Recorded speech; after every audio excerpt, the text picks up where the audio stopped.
Okay, today I'm going to be revealing all my AP scores.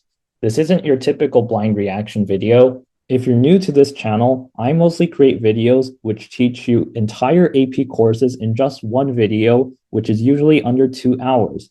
And you can watch these to learn for fun because no prior experience in the course is needed, or to help prepare for your next AP exam. Make sure to subscribe so you remember this channel and share it with your friends because it could also really help them. In this video, I'll be revealing all the AP scores that I got when I was in high school.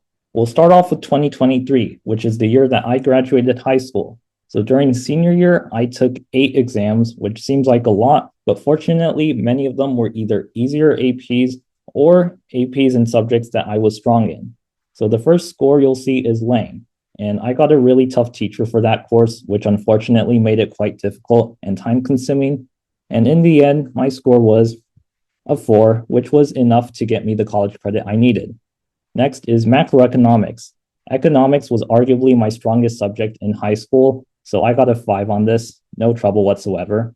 And then microeconomics, I was even stronger in this because I learned some microeconomics by myself before even taking the course at school, and I already knew my score on this before even checking. And later, in September of that year, I received this email from College Board informing me that I was one of 44 perfect scores on the exam. And there was a crazy event that happened during the exam. During the MCQ portion, there was a power outage. And by the way, the exam was on paper back then. And according to College Board, if a power outage is to occur during an exam that's on paper, the proctors are supposed to instruct everyone to stop working. And when the power comes back on, they should resume testing with the amount of time that was left when the power outage occurred. However, the proctors didn't know this, and they instructed everyone to keep working, relying on only the limited light that was coming through the windows of the school gym, which was where the exam was held, and without being able to see the time. And we weren't given any extra time in the end. Eventually, the power came back on near the end of the MCQ portion, but I'm sure several students were furious about this. So, an unfortunate disturbance. However, it didn't stop me from getting the best possible results. Next is AP Physics C, Electricity and Magnetism. I self-studied this during second semester because my school didn't offer it, and I procrastinated quite badly. So the course used to have 5 units. Now it's 6 because they sort of broke Unit 1 into 2 units. But I spent almost the entire semester learning Unit 1 and had only about 3.5 weeks before the AP exam to learn the remaining 4 units.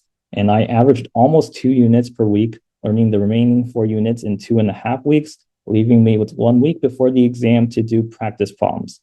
But in the end, my score was still the same as I predicted, which was a solid 5. And not only did I get a 5, I also really enjoyed it. So this is my favorite AP course. So next is AP Physics C, Mechanics. I took this one in school, and my school required a prior high school physics course before taking this course. And this AP course was mostly just review of that, except with some calculus added. So quite frankly, it was a little boring, but the exam was a little tougher than I expected, but I still got a solid 5 on it. AP Psychology. So I didn't plan to take this course initially. However, it was a really popular course in my school. So I decided to take it, and it was honestly pretty useful. And I ended up with a 5 on it. AP Spanish Language. Unfortunately, I got a horrible teacher for this and didn't learn anything in the entire course. I relied purely on my 4 years of Spanish classes prior to taking AP Spanish when I was doing the exam. And I ended up with a 4 on the exam, but I didn't really care about this score because I lost all interest in Spanish after sitting through 1 year of AP Spanish like that. And then we have AP US Government. So this was a year-long course at my school, which is honestly longer than I think it has to be. I think it should be a semester course, but it was easy and I got a 5 on it. So those were my 2023 scores. All right, and now going into 2022, in which I took 4 AP exams. The first is AP Calculus BC. So math is a pretty strong subject for me, and I learned a lot of calculus by myself before even taking this at school. And I ended up with a 5, as well as a 5 on the AB subscore. Next is AP Chemistry. I got a teacher who didn't put much effort into teaching for this course, so I had to put in quite a bit of effort myself. But in the end, it paid off. I got a 5 on it. Next is AP Computer Science A. I've been coding since I was in elementary school, so I self-studied this course. and I got a 5 on it. And then AP Statistics, I self-studied this via an online course during first semester, and that course didn't cover everything in AP Stats. There were some things, especially calculator use, which were missing, but fortunately, in my AP Calculus BC course at school, there was a teacher's aide, and he was taking AP Statistics at school, and we both took the AP exam the same year. And prior to the AP exam, we helped answer each other's questions, and that helped both of us brush up before the exam. And I ended up with a solid 5 on it. Okay, and then 2021. So I took one AP exam during sophomore year. So it was AP biology, and I self-studied it.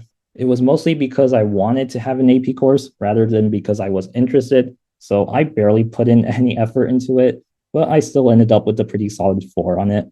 As for how well I predicted my scores, I predicted 12 out of 13 scores correctly. Here were all of my predictions, as well as the summary of all my scores.